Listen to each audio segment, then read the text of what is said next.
My name is Bernadette Hall and I'm a New Zealand poet. I feel extremely lucky. I live in a small rural community within hearing of the sea. I built up this garden over 12 years, and after a lifetime as a high school teacher, I now have time to pursue my own writing, and I have time to read, and I have time to explore the world of other people's poetry.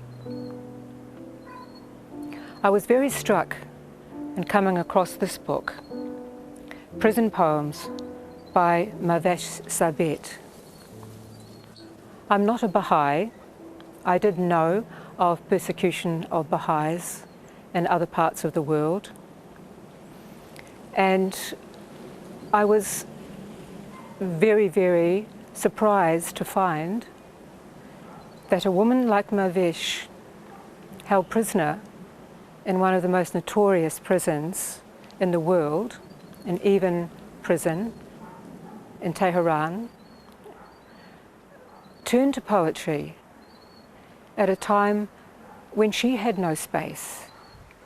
She had no personal freedom. She was subject to harassment, and she heard all around her the sufferings of other women prisoners. Not all of them prisoners of conscience. I feel very grateful for the life that I have now. I feel very humbled by Mahvash. And the fact about her seems to be that she has retained her sense of compassion.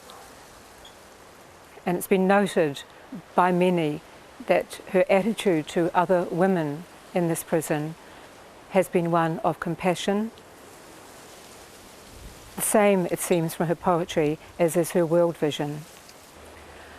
I would love to share one of the poems from this book with you, one that struck me. I have so much green around me, and in this particular poem the setting is Evin prison. I can't imagine really a stronger contrast. I rose up again,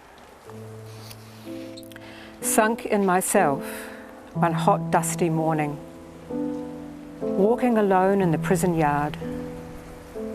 I wandered along the length of the wall, pondering the meaning of isolation and of doors, brooding on all these endless barriers and bolts and bars, and all the pointless fights and skirmishes and wars.